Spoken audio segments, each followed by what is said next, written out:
What have I been up to this time? We're back on the breadboard, and that's a flashing LED. We'll wait quite a time for it to flash, so don't worry. Windows circuits. Yes, we're back with the 555. Of course we are. I'm not about to get into all the nitty-gritty of how the 555 works and what you need to do. Just to say, we've done this with 2 components. Well, all right then, 4. Don't make me come back there. 5. A 555 timer, a capacitor, a variable resistor, and that's cheating, and I'll show you why that is in a minute. And of course the LED, but you need a resistor to limit the current. So there's the 4, and if you include the LED, that's 5. Now, for those of you who really fear electronics, I'm no explanation about how this is working, just know it does. And because there are so few components, we'll just wire them all together. Now, the cheating bit. Let me get a card here.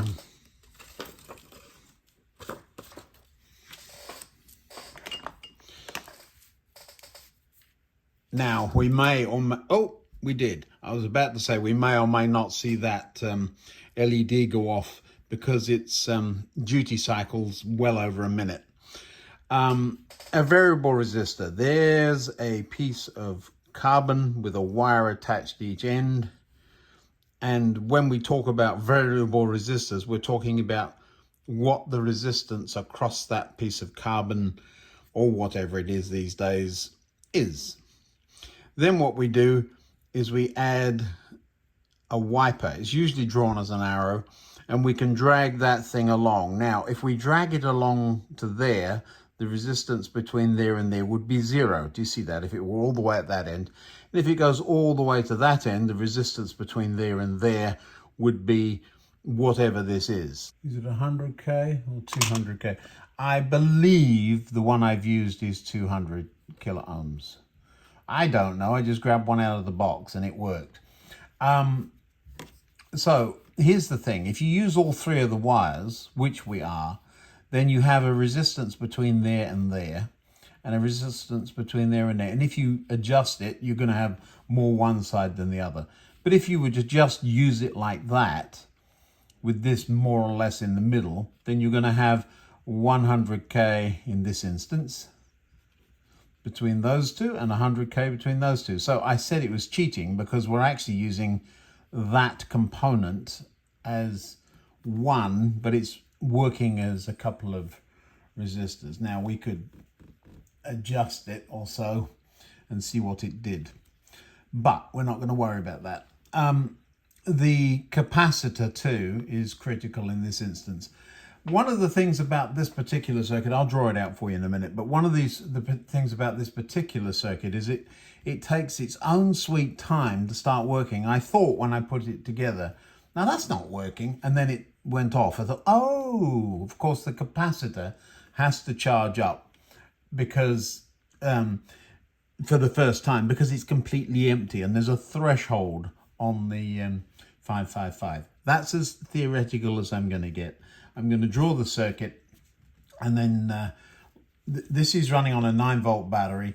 The LED, this is not the kind of LED I'd use, but I got a whole bag of these from somewhere. I think I was given them. And the resistor is hiding inside there. So these are bright white. I've seen this particular one used as stars in the ceiling in a media room. And actually, this circuit wouldn't be bad for that either. So the point is, this thing is going on and off. I did time it and I wrote it down, and it is 1:20 on and 1:10 off. There it goes off again. If it comes back on while I'm still talking, I'm talking too much. So it's about 1.5 minutes. That's with that value of capacitor. And that, I believe, is 1,000 microfarad at 10 volts, which is perfectly fine because it's only a 9-volt battery. That's 220, so in theory, that's 330 680. These are the kind of values we should be using. Let's put a 330 in there. Just change it out and see what difference it makes. We want the minus to the minus rail. Out you come. The minus to the minus rail, and the other one to pin 2. It should go off the moment I shove it in. It didn't. Oh, of course, no, it's got to charge. So we'll see how long it takes. I'll do some timings on that and let you know. I'll be back. Alrighty, so with that capacitor in there, the off time has gone down to 1/3. So round about 30 seconds or something. And the on time has stayed at around about a minute and something. So you would just change the resistor or adjust the resistor to change that. I'm quite happy with that sort of kind of timing. I'm just going to draw the circuit diagram for you, just so you've got it. Plus 9 volts, because I'm going to whap it on the bus, of course. Minus. Let's put the big old chip in the middle, shall we? And see if I can line it up with everything else. I usually can't. Let's put that variable resistor in first. There it is. And we'll come down to there. This goes to 7.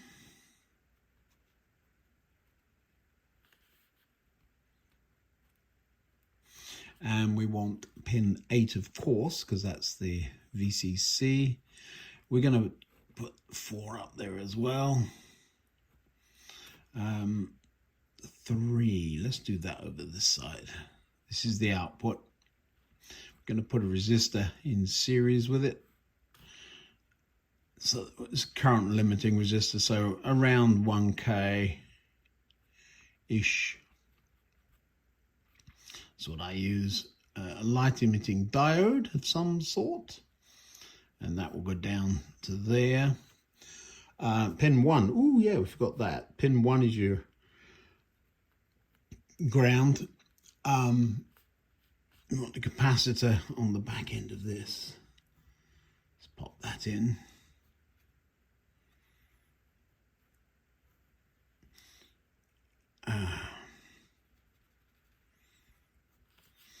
And that will go down there.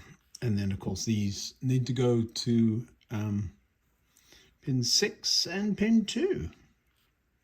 6 and 2.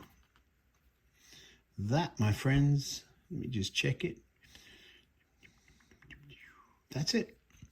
There is nothing to it. I'll hold this still for just a minute for those of you who are intent on, you want some numbers. All righty.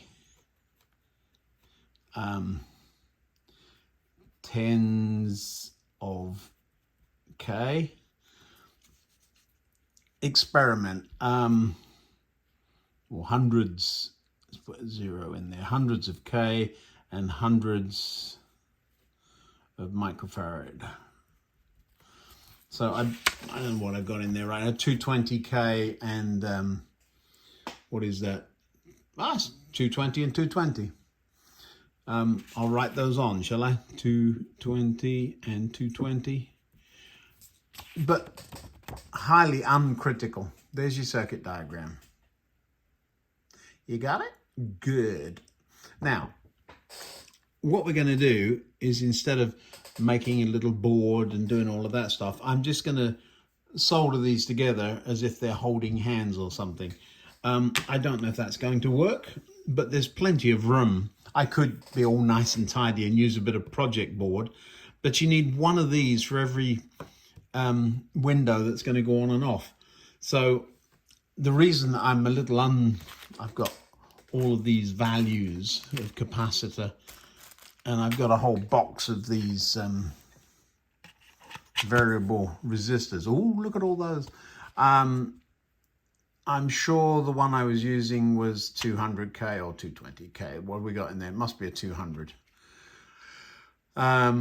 We can use a 1 meg. It'll slow things down significantly. You don't want them flashing all over the place, but the moment that seems slow, but the moment you got 2 or 3 of them all doing the same thing, they'll get out of sync with each other immensely. It would look like a Christmas tree flashing if you slow it down any more than that. So I wouldn't go much slower than that. I don't have the hotel with me, but I do have the school, the shop. There it went off. So it'll work quite nicely. I'm not going to use those bright white.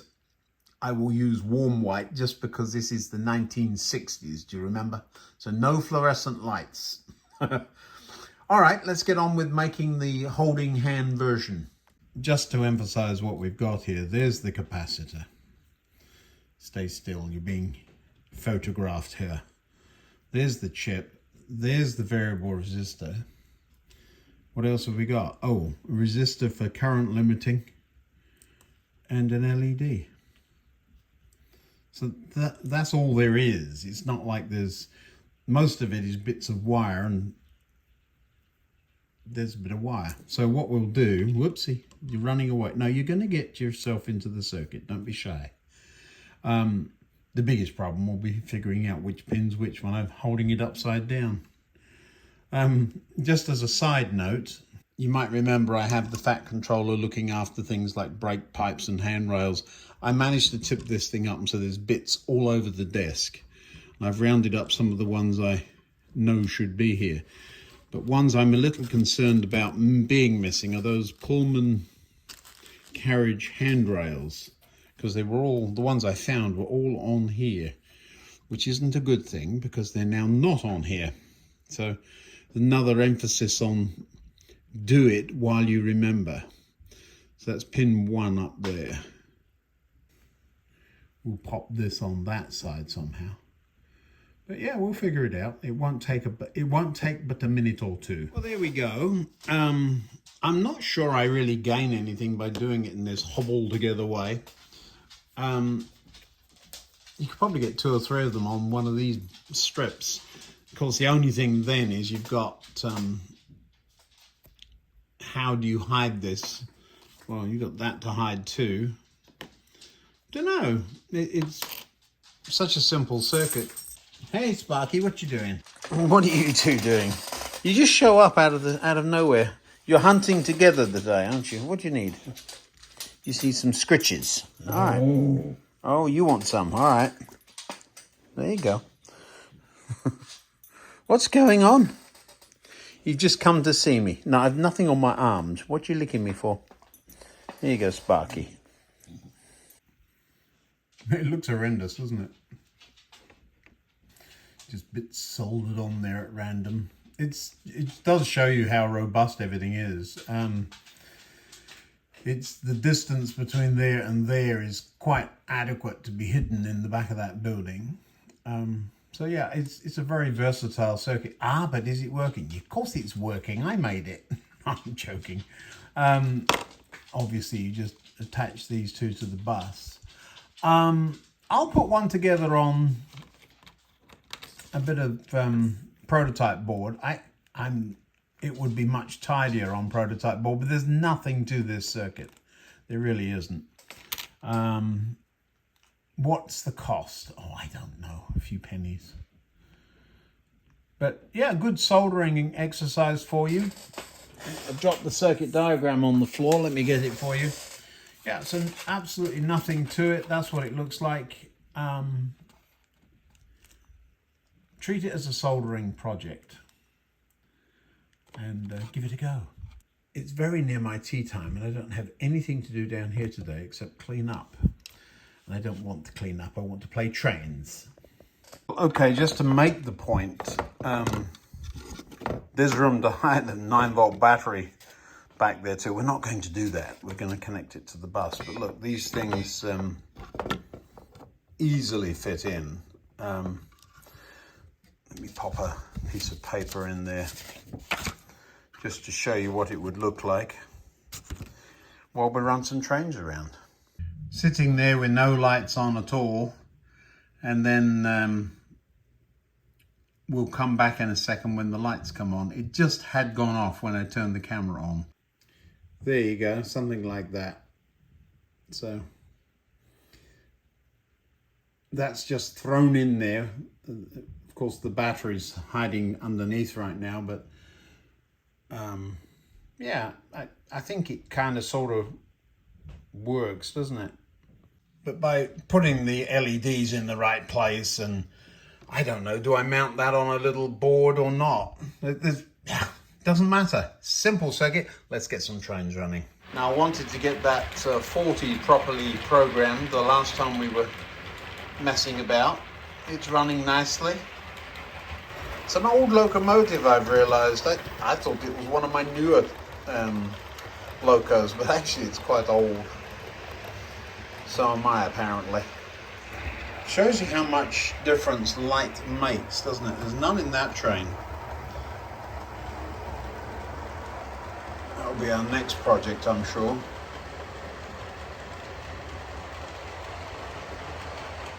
You haven't seen these EMUs run for a very long time. We're going to run one in just a minute. I'm going to let the 40 get back to the station before I do, and we'll see what happens. It's one of the legs from the canopy, and what I was doing is moving it along the platform to see where the locos were stopping, and that's where the 20 stopped the last time it came in. So yeah.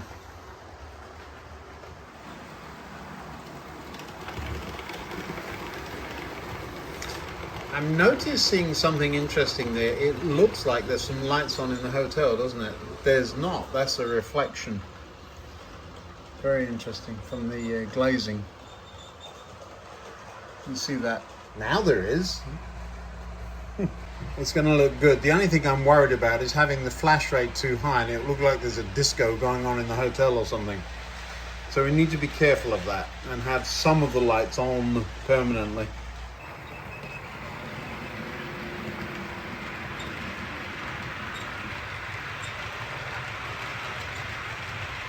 Subtle works as well. That could have been much brighter. It isn't, but it's just enough to show that there is light where the caravan is obviously very much a light. Yeah, interesting. Well, here comes the 40. Let's see what it does. Yeah.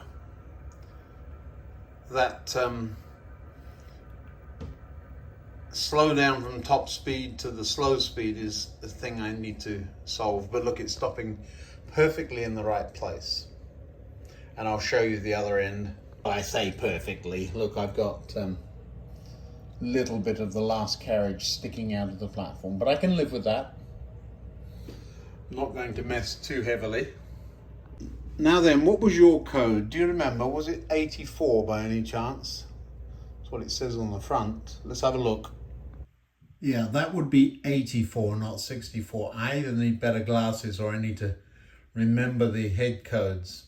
Took me a minute. All right, let's send it.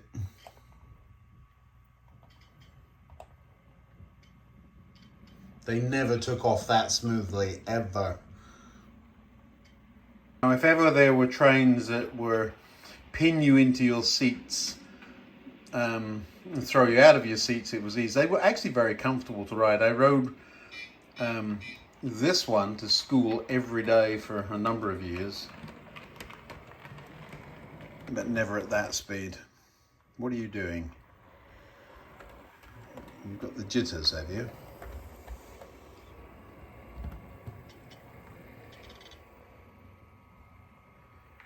It's legitimately slowing down. There's a set of buffers. Now the other one used to come in there and just stop an inch from them, but this one's got better sense. Well, let's get you into the platform too, shall we? It hasn't run for well over a month, probably much longer than that. Very, very reliable, that one. My only complaint, I think I've said before, was that the head codes don't change, where they do on the other one. I'll show you that. Yeah, so the one on the right, it's white no matter what you do, where the one on the left, now I'm showing my dyslexia here. I programmed that for 48 instead of 84. Let's get those lights back on. Now, what I was saying was that that's perfectly fine. I don't mind the two whites in the front of the one on the right. But when it's going the other way, I like what happens to the one on the left. You see that? The head code changes, even though the numbers don't. Yeah.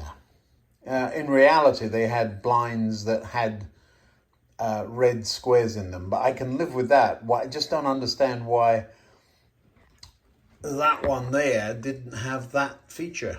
Perhaps it was an earlier model or something. I just had to tell the computer quickly where it was.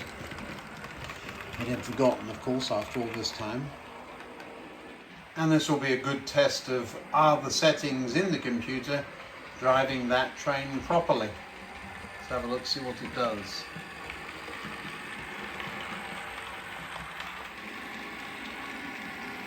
And it's coming into the section. Oh yeah, look at that. It's stopping, a bit abrupt, but I can live with that. Right in the middle of the platform. So yes, the answer is it's working. Of course, bringing it back the other way where it's got nowhere to go, if it doesn't stop in the right place, is a little more interesting. That's, of course, the programming track. And here it comes. It's never come in on that new platform either. Yeah, it stops a bit abruptly, but it stops where it used to. So that's encouraging.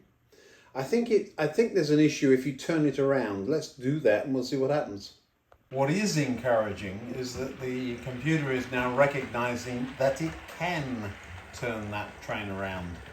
I had been an issue with sending trains around the reversing loop up there, and what would happen is that it couldn't figure out that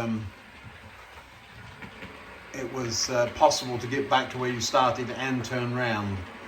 But I have somehow managed to resolve that. Of course, it won't stop in the station because I didn't tell it to.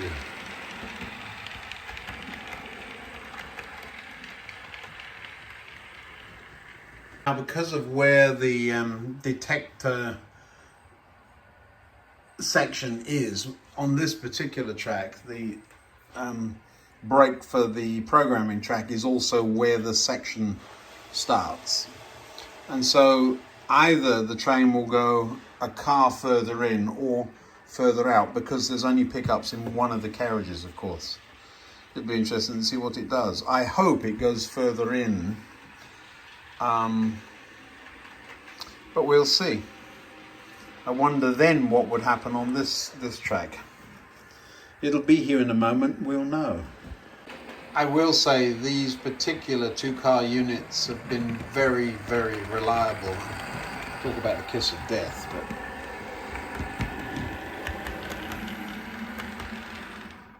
it stopped in the same place.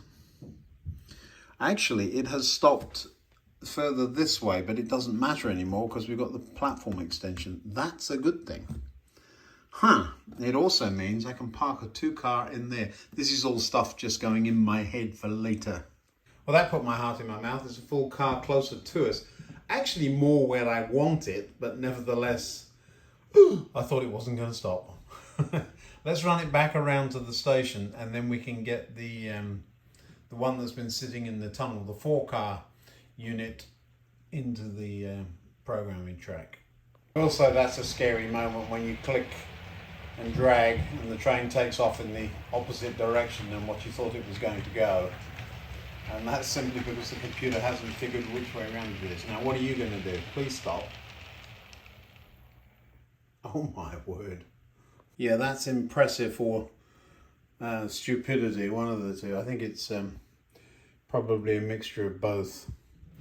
Nice programming. It was programmed to sit inside the platform limits, which have now been extended. So yeah, working. This is the train that had to have so much work done to it to get it to run at all. But not running too badly.